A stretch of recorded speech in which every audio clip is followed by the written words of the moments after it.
don't see any higher risk anywhere else in Miami.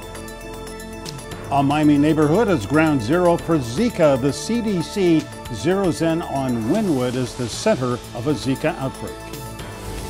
Congress decided that they were going to play games with the Zika funding bill. Funding fight. Congress vacations while Zika threatens. Ground Zero's district rep is right here with us. Were there mistakes made? Sure there were. Congresswoman Debbie Wasserman Schultz faces questions about a leaked email scandal at the DNC and losing her job as chair. Is she in re-election trouble? We'll take it to the roundtable.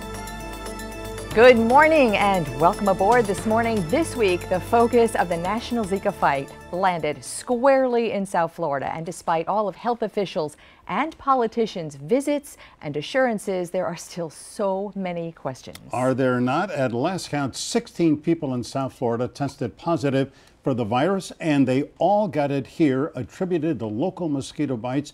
Health authorities pinpointed that neighborhood just north of downtown Miami as the source. 1 square mile of the Wynwood and Midtown areas of Miami are now considered the epicenter of the Zika scare.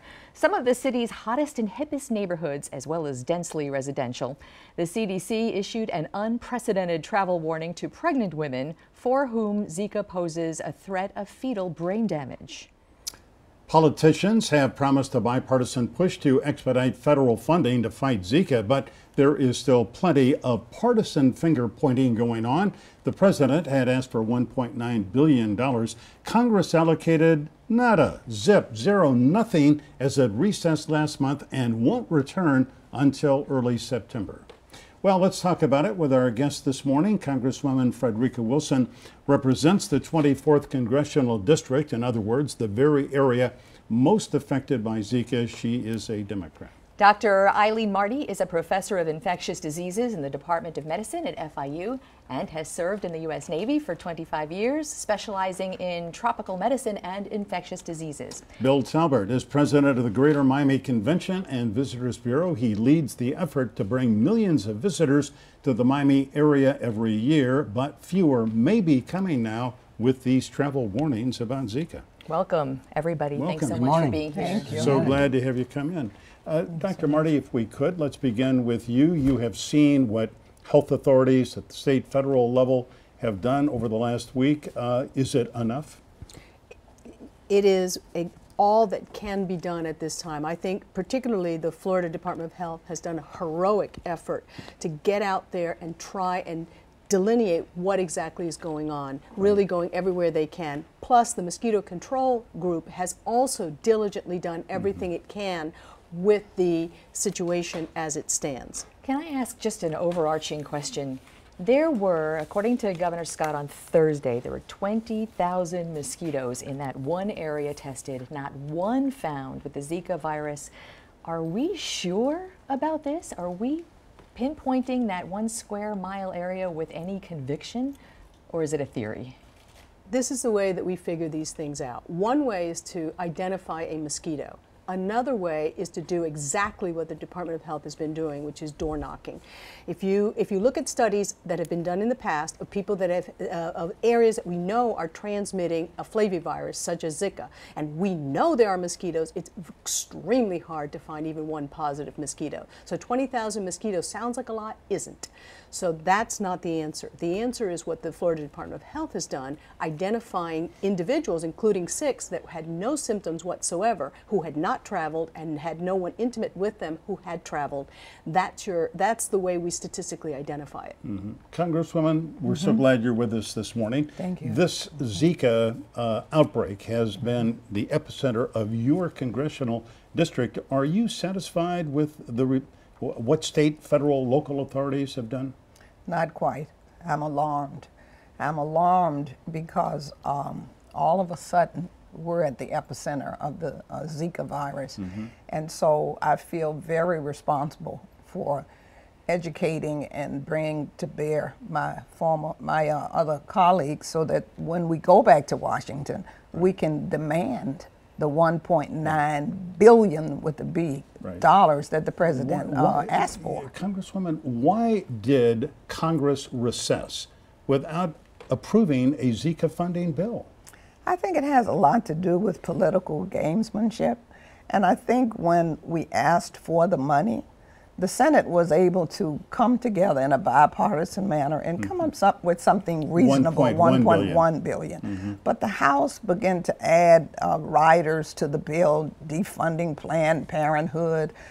They came up with all kinds of trickery.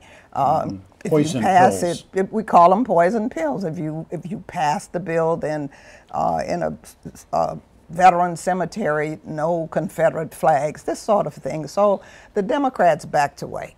We backed away and Congress recessed. So what we're relying on now is money from the CDC, money from the state, money from the health department, and money from the counties. So when we go back to Congress, I intend to make sure, with the help of the other Florida delegation, that this is #1 on the agenda, and we get down to the business of educating and sensitizing our fellow members. See, this is new. The Zika, when the conversation started in Congress and people began to, the president asked for $1 billion, I don't think everyone was informed, as our doctor here, or people who know mosquitoes and know hurricanes and have, we know in Miami, in Florida, if you live here, you're going to be bitten by a mosquito. You're going to experience a hurricane. But if you're in the from tropics and so Bangor, Maine, or from Pocatello or Spokane, you have mosquitoes, but not ones that are carrying the virus. I think South Florida is very often in the rest of the country thought of as another country anyway. Anyway. We bring Bill Talbert into the conversation. An unprecedented travel warning specifically for pregnant women to visit this specific 1 mile square area, but boy, that has got to make your job that much tougher. Yeah, but you know, we at the Bureau, we have offices around the world, and this is only 10 days old. Seems like forever. Days, and it seems like we've been doing this. We're actually at the Bureau doing this full time. We meet with the county, with the state, but it is a challenge to say, here's the map. Now, if you looked at the New York Times, if you looked even at the UK warning, they all have included that map, that 1 square mile. Now, but they Miami-Dade County is 2,400 square miles, and this is, and in fact, on Thursday, and several of us were there with Dr. Frieden from the CDC. They actually shrunk it a little, but it doesn't mean anything. But, you know, I had a Miami Spice dinner last Thursday night, and when I leave here, I'm going to Wynwood and have a Miami Spice lunch. That's putting your mouth where your sentiments are. $23. $23 for lunch. Ever the promoter. But Bill, look, when the governments of England, Canada, Germany, the CDC, when they say, yes, they say a 1 square mile area of Miami. I mean, how many millions of dollars does your outfit spend every year to attract people? We've got a pretty robust social media and really drilling down. If we have been, for these 10 days, around the world, the international visitor, you know, there's something going on everywhere when people travel. So the international visitors, we're having a record summer. The last data we had which includes these warnings, we're having record occupancy. We're open for business. You know what? Too much of this is science. With all due respect, it's about business and jobs. We are open for business. There is 1 square mile. It's not all of it. And we're working very hard with our partners to say it's 1 mile. So pregnant, you know, you can go to Miami Beach. You can go to downtown. And another thing on Thursday, I think to this point of the mosquito control program, Dr. Frieden said that county had an excellent mosquito control program. So there's a lot, but we know the response has generally been good. But you know, Dr. Marty, if I can just get your opinion, I think it was midweek. Clearly, elected leaders are very worried about the economy as well as public health issues. I saw Miami Mayor Tomas Regalado went to Wynwood, and he said, hey, Wynwood is open for business, come on down. But members of his own police department who are female, who work in that area, who either are pregnant or want to become pregnant, are already transferring out. So I wondered about how responsible is it to just simply say, hey, come on down, Wynwood is open? I think that the actual message needs to be that everyone who goes to any area, including Wynwood, where there has been documentation of autochthonous mosquito transmission, must be wearing repellent whether or not they've been infected by Zika, because you don't know. Most people who get a mosquito bite, A, don't even know they've been bitten, B, and they don't know because they have no symptoms of Zika. And then they can go somewhere else, and they have been, and that's how this outbreak is spreading. Today, we've been able to do the careful studies that have identified a zone in the Wynwood area. But mark my words, if people don't get serious about wearing appropriate protection, you will see other areas that are going to be documented, because it's not just that the mosquito bites you and then bites somebody else, then whatever. No, it's that female mosquito bit you, right? Because you were in a Zika zone. You go to a different zone. Now another mosquito bites you. She lays eggs. Those eggs are infected. So you're a carrier. That's exactly how this disease is spreading. So the most important message is, if you're coming to South Florida, bring your cover. It's called cover. It's not just cover. It's much Cover more than and that. spray. No. First, bring your sunscreen. Put that on first. Yeah. And bring your mosquito repellent and put permethrin on your clothing. Like I have. Like you have, yeah. Absolutely. There's a lot of chemicals walking around here. Let's take a quick break. We're going to pick up right where we left off when we come right back.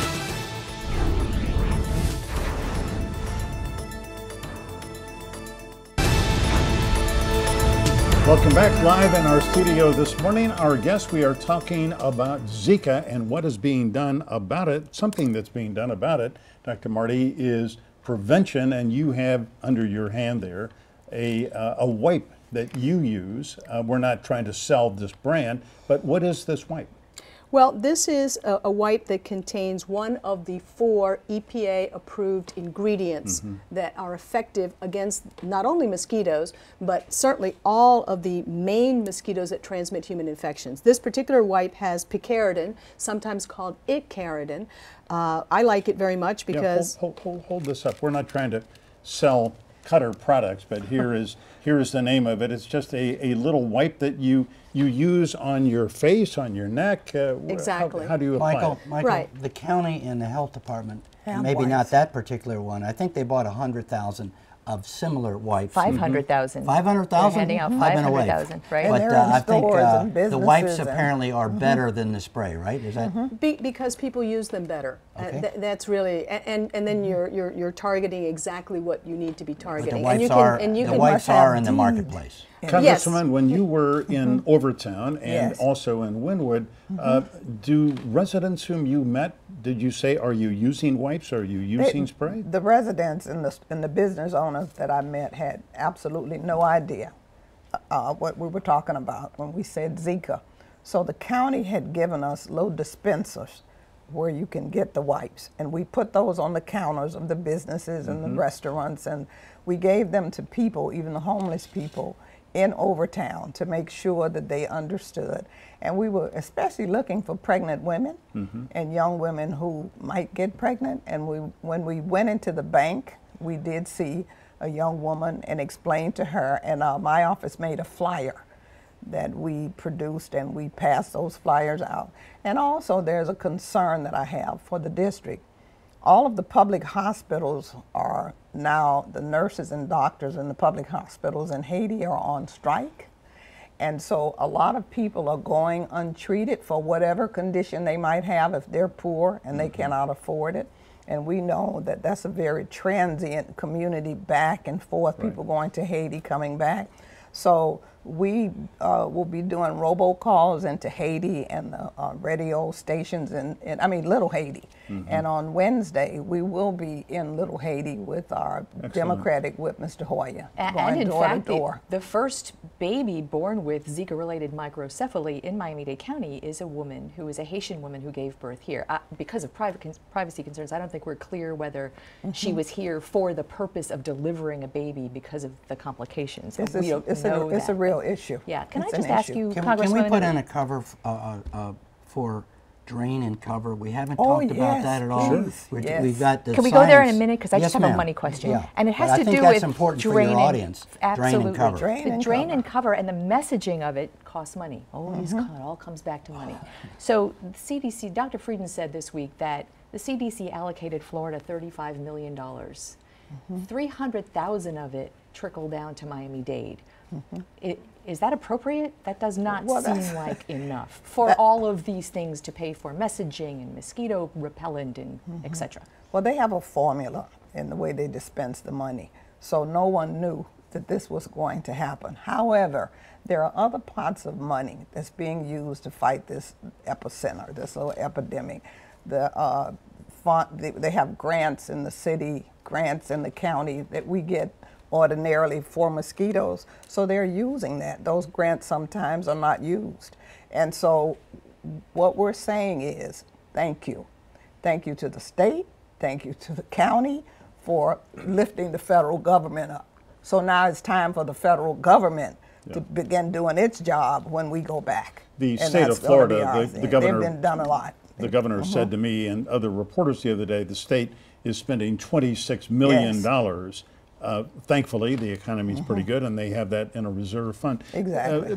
Bill Talbert, we did a report here on Local 10 News last night from Wynwood, and the reporter showed a parking valet station, and this guy hadn't parked, and right there on, Second or I guess right on the heart, right by the Wynwood walls. He hadn't parked one car all night long on a Saturday night. So, I mean, this area is hurting, but how are you going to get people to come back? To Wynwood? Yeah. Well, it's information. If we're not, I'm looking at the rest of the community. Wynwood is an issue. Right. But there are 2,400 square miles in this county, and that's 1 square mile. So it's safe to be. I know you got to do in the sprays, but it's safe on Miami Beach. It's safe downtown. It's safe all but one area with precautions. I understand, but to have it brought, we agreed with the CDC for that 1 square mile. We agreed with it when it happened. Are you going to run an ad campaign of any kind that course simply not. says, Of course come not. to Miami with the right precautions, you're as safe here as anywhere else? We do that all the When I was in Wynwood, it was crowded. And I was passing out little wipes. It was lunchtime. I was so there many last tourists. Thursday night. Thursday night for dinner.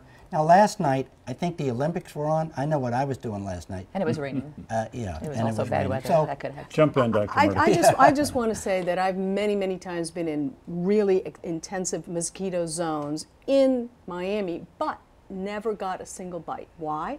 Because my clothing has permethrin and I use these wipes. Doctor, what about, I think That's a we'd be good- remiss if we didn't talk about Good tip. the GMO mosquitoes, Oxitec, the corporation Oxitec, who just got FDA approval this week. It is, my understanding is there's a GMO mosquito program in Brazil. And genetically in Cayman Islands, modified genetically mosquito. modified organisms. And the Keys, subdivision in the Keys, it is hugely controversial there. Going to a vote, and exit polling shows nobody wants them there. However successful it's been in Cayman Islands and in Brazil. Can you weigh in on the health benefits, the science of GMO mosquitoes? Yeah, so basically what this is doing is an attempt to reduce the overall mosquito population by introducing males that when the female breeds with them, there's no result. The problem with using them really isn't any health problem to humans. It's just that it has to be part of an integrated mosquito control, because unless you have unless you don't have enough wild males out there to mate with the females, there will be plenty of females mating with wild males, and we won't really have any effect. So first you bring down the population enormously, then you release these kind of mosquitoes to bring it down further. That's how it has to work. All right, before we run out of time, I need to ask you about NALED, which is the pesticide being sprayed by aerial planes since, what, 5 days now, I think? I think at 8 o'clock this morning and they were flew done this with morning. today's. Is there, what about NALED? It is approved by the EPA. It is approved. It is an organophosphate, but like everything we do in medicine, right? We always have to weigh good versus bad, and how and when, the context in which something is given, and the dose. Dose makes the poison. That, you know, Paracelsus said that hundreds of years ago. This is incredibly low dose, and the way it's affecting and the timing at which they distribute it is designed to only affect adult mosquitoes. And the only real wildlife risk is to insects that we love, such as bees and so forth. So we warn the beekeepers, and we do this in conjunction with the Department of Agriculture and everybody. But people generally should not be apprehensive about NALED, and it's probably not going to have an adverse effect. Extremely unlikely to have any adverse effect, but nonetheless, when you know it's going to be sprayed, stay indoors and wash your fruits and vegetables. Yeah. NALED is linked to climate change? This is linked to climate change. The hotter it is, the mosquito part. The mosquito part is linked to climate change. That is going to be thank you, the final word, Congresswoman. Thank you so much for coming, Dr. Marty. Bill Talbert, Pleasure. great to see you. For the opportunity. I'm enjoying the Miami Spice menu too. Thank you, sir. All right, after the break, our Powerhouse Roundtable is ready to discuss the tumultuous week GOP nominee Donald Trump just had, and other things. Stay with us.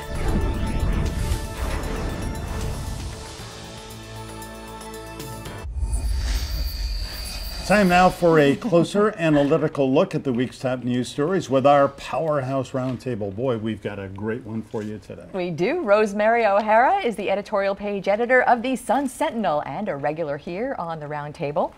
Fresh from covering the national conventions and Vice President Biden's visit here on Friday to Whip and Dip, Patricia Mazzei is back with us. She is the lead political reporter for the Miami Herald.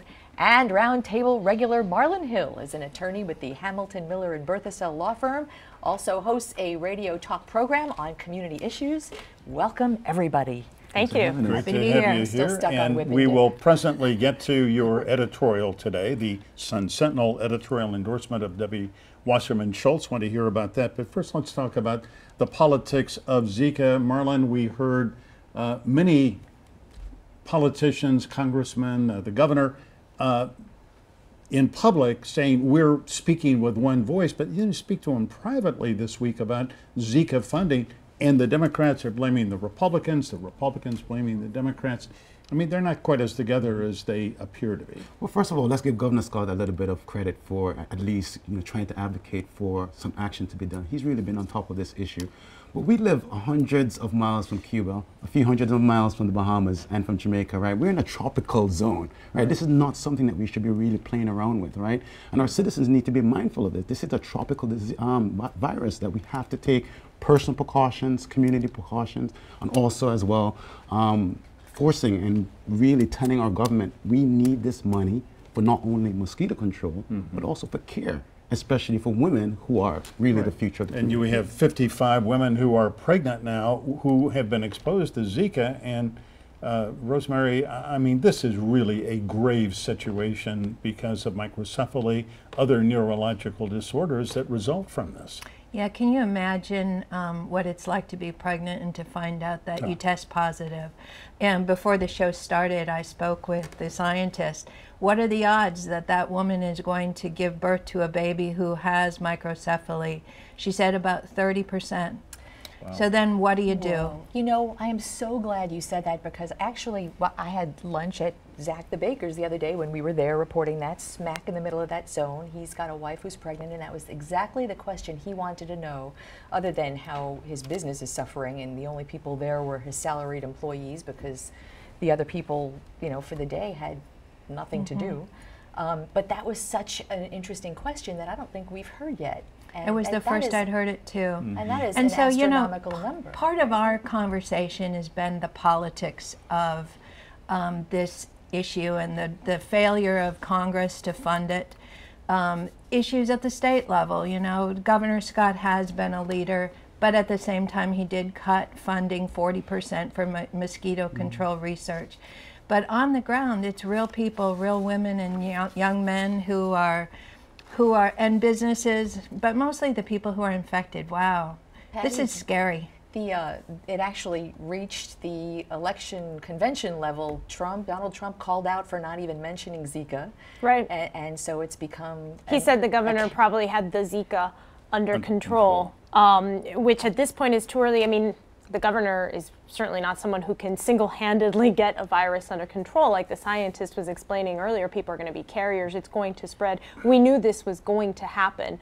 But you know, the politicians now are saying, hey, you know, Marco Rubio saying, I predicted this. It was going to be the height of the rainy season, the height of summer, and Congress was going to be in recess and people were going to be campaigning. And you do have Republicans calling out their own party to convene and do something about it. They're also asking President Obama to repurpose some of the Ebola funding. But now you have the Fed saying, well, by the end of September, you know, some of this funding is just going to run out. So you guys figure out what you're going to do.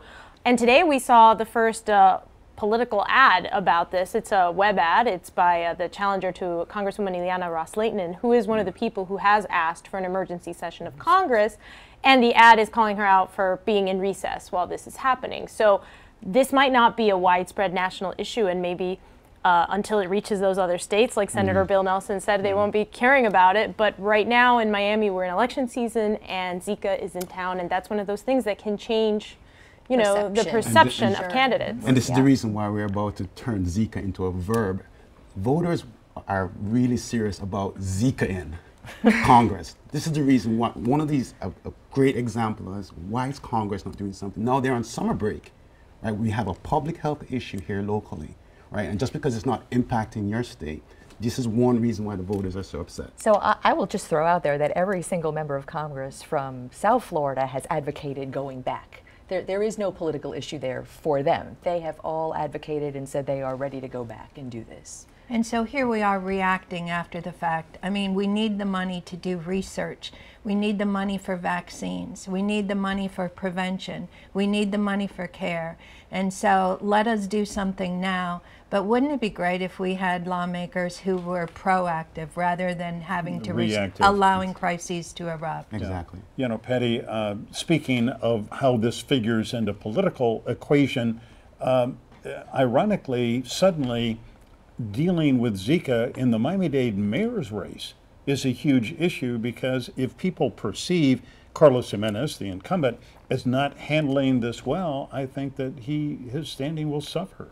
Well, he is on the ballot on August 30th, and those ballots already went out in the mail. So sometimes these messages take a while to take root, and I question whether this is one of them that's going to have enough time to actually get into voters' minds. Like the Congresswoman said earlier, a lot of voters don't even know about Zika yet. I mean, when we go out and interview them, it's really shocking, some of the quotes we've had in the paper of people being like, what are you talking about? You know, and he's trying to obviously show that he's really in charge now. There's the spraying in Wynwood, and then the criticism, why haven't you been spraying before? Mosquito control is one of those issues that is not sexy until you have a problem with mosquitoes. And they were spraying before. I think Lena Hudak, the deputy county, one of the assistant county mayors, had I think 1930 something. I can't pull it off the top of my head, but I stood and said, "Wow, they've been spraying for 80 something years." I don't think anyone. They just really don't put out press releases about it, right? And nobody notices it because it's oh dark 100 hours. But now, boy, is that a focus. Yeah, but the funding, both on the state level and local level in Miami-Dade, don't know what it's like in Broward, for mosquito control has actually gone down. I think it was over $3 million in 2006. This year it was like 1.7 million in Miami-Dade, but now they are reacting. If we can, I would love to move on to Congresswoman Debbie Wasserman Schultz and Rosemary this morning, the Sun Sentinel, a long, thoughtful, I thought, well done editorial saying we endorse Debbie Wasserman Schultz. Explain, why did your page come to that conclusion? The question that we had was, could she still be effective after the controversy that surrounded her leadership as head of the DNC? And we were disappointed that she refused to meet with Tim Canova at the editorial board. Similarly, at the Miami Herald, she refused to do that. She says she'll debate. We still would like to see a vigorous debate on the issues. And we want, and if I may say, excuse me, right here on Channel 10 on this program, Glenna and I have been working for 6, 7 Ever. weeks. I mean, She trying needs to arrange follow that. through. But the reason, and Tim Canova is a great candidate. He's smart. He knows the issues.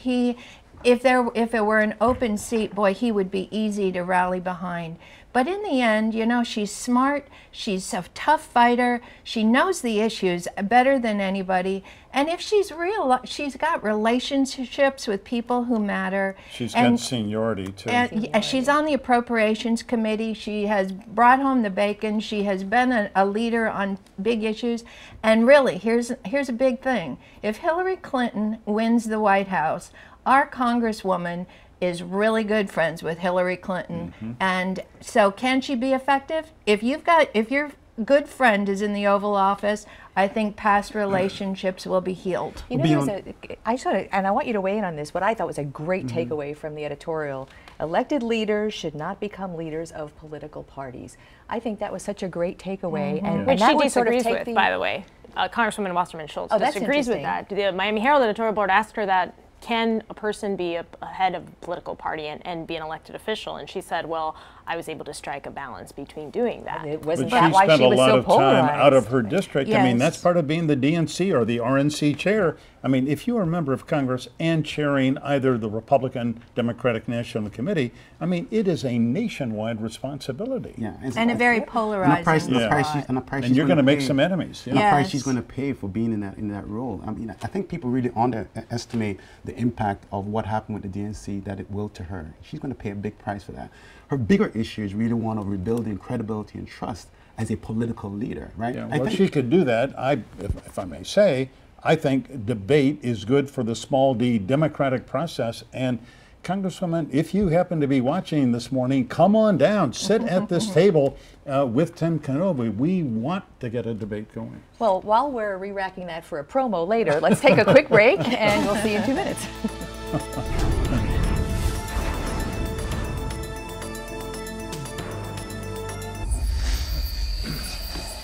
We are back with the roundtable. Let's turn to national politics right now.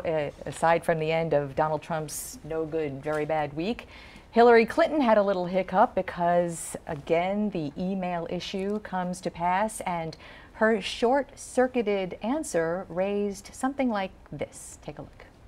I have said during the interview and in many other occasions over the past months that what I told the FBI, which he said was truthful, is consistent with what I have said publicly. So I may have short-circuited it, and for that I will try to clarify. She lied about it. She lied about it. Pathological. She lied about it over and over and over again. Well, that dispute over the private email server, Rosemary, it just goes on and on and on from that first appearance at the United Nations where she said she had, it was only for convenience that she had it. She just can't get past this. No, geez, what is it going to take for her to just be straight about it and not try to spin it in a, she wasn't truthful. Come on, let's, and quit being untruthful about your truthfulness. That said, to hear Trump call her a pathological liar is like the pot calling the black. What does that say? You know what I mean? Maybe if she answered more questions about it. Yeah, I mean, absolutely. that was not a press conference, right? She gave a speech to the Joint Convention of Hispanic and African American Journalists in D.C., and a panel asked some questions that had been kind of pre-selected. It's not exactly a press conference where it's a free-for-all, everybody jockeying for. I mean, give a press conference. Answer questions. If you are comfortable in the mastery of issues, and if you believe in what you are telling the American people, maybe you wouldn't short circuit when you go on Fox News, which, by the way, she rarely does.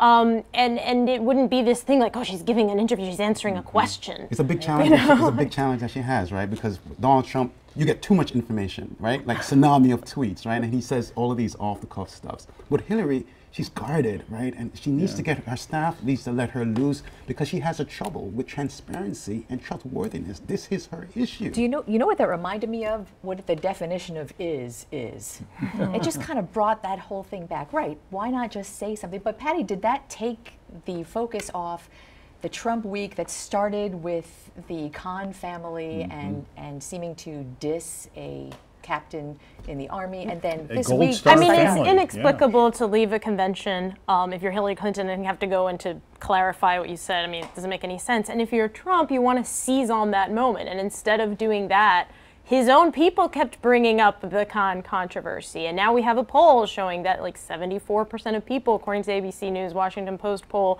disapprove of the way he's treated this family. Then again, at Trump rallies, most people don't seem to care about this issue. He's got a problem staying on message.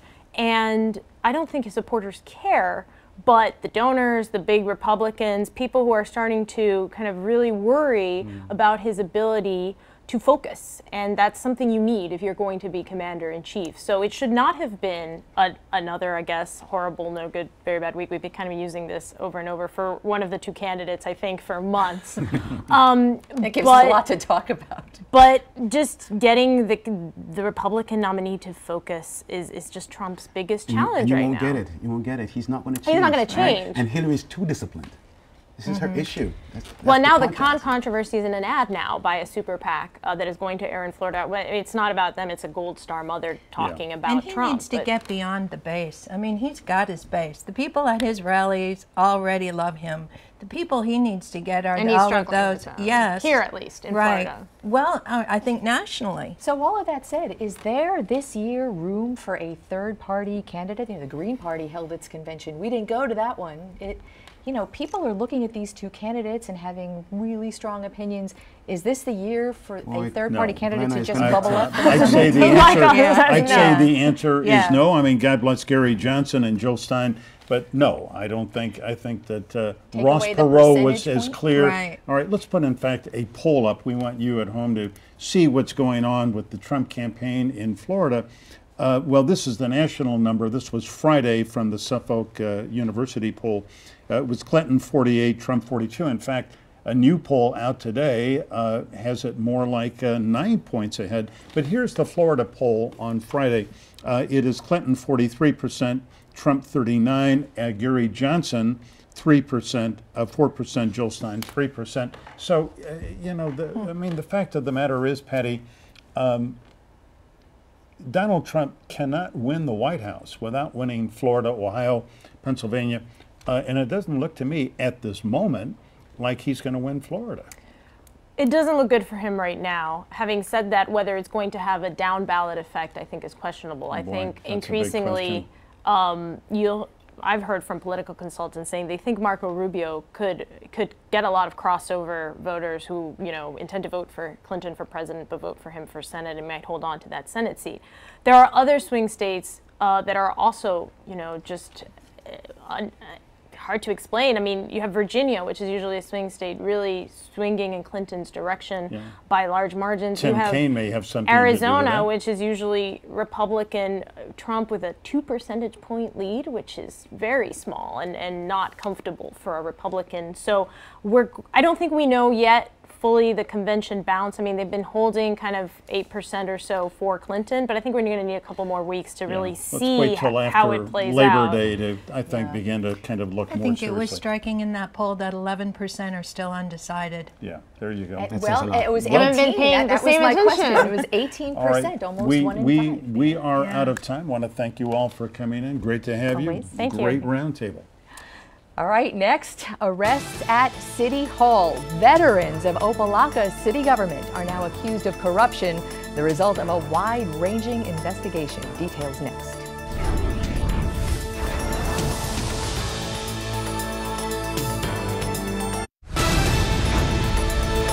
Two federal indictments late this week resulted in the arrest of 2 veteran managers in the benighted and beleaguered city of Opa-locka. The arrest stemmed from a 2-year FBI corruption investigation that reaches the highest offices in the city. Local 10's Michael Seiden has our report today. They are 2 former Opa-locka employees now charged following a 2-year federal corruption investigation. Now, Gregory Harris, who once worked as the Assistant Public Works Director, and his co-defendant, David Shiverton, who resigned from his post as city manager and spokesman, are both accused of running an extensive bribery and extortion scheme, costing the city thousands of dollars. 3 women were in a car at the Burger King. When David Shiverton wasn't speaking to the media, Prosecutors allege he would solicit, demand, and obtain thousands of dollars in illegal cash payments from businesses and individuals in exchange for taking official actions to assist and benefit those businesses and individuals in their dealings with the city of Opa-locka. Now, investigators also uncovered that Shiverton would direct Harris to take actions such as restoring water services to businesses which had paid them illegal bribes. We will miss him and that energy that he had. That's how city employees remembered Commissioner Terrence Pender. It was back in May when the former commissioner took his own life, just a day before he was supposed to turn himself in on bribery charges. His apparent suicide came 3 months after FBI agents raided City Hall, hauling away hundreds of boxes of evidence. They also conducted interviews with city officials, including the mayor. Michael Seiden reporting. Our thanks to Michael for that. Chiverton, the former city manager, is scheduled to appear in court tomorrow. Still to come, my personal perspective on the fight for Zika funding. Stay with us.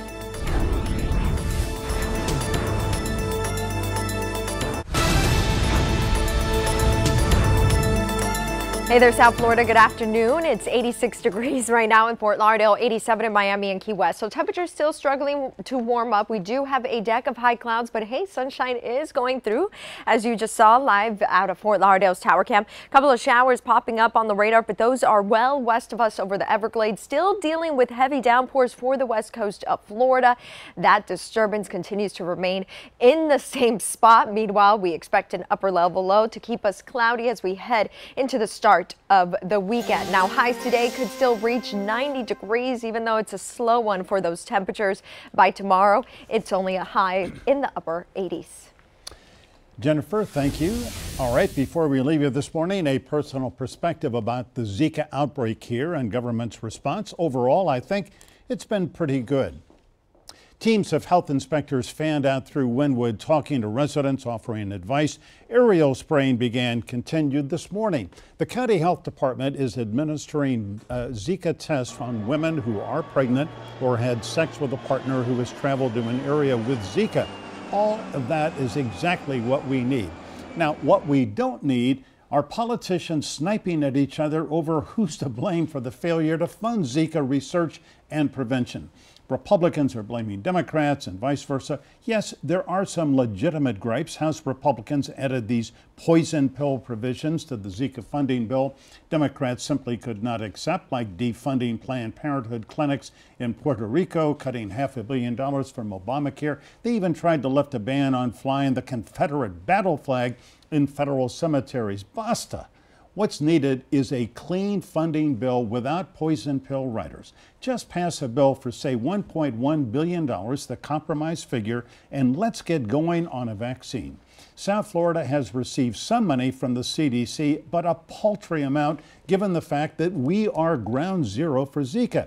Miami-Dade has gotten a little more than $300,000, Broward a little over $200,000, ridiculously small amounts. If you want a good example of why people hate Washington, find it dysfunctional, this Zika funding stalemate is a perfect example.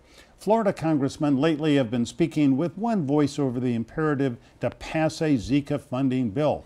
Privately, they are still pointing fingers at people across the aisle. Enough already. Ladies and gentlemen, go back to Washington, persuade your colleagues who think this is just a local problem that it's not. There are 55 women in Florida right now who are pregnant, who have been exposed to Zika, a grave situation. Congress needs to treat it that way. Pass a Zika funding bill first thing when you get back to work in September. And don't come home until you do. That's my perspective for this week. Hope you have a great Sunday. And remember, as always, stay informed, get involved. And weigh in. We'd love to know what you think, and we invite you to do so on any topic you like. Here are all the addresses you can find us: email, Facebook, Twitter. Pick your poison. We are very easy to find and love to hear from you. We do indeed. Have a great Sunday. Bye.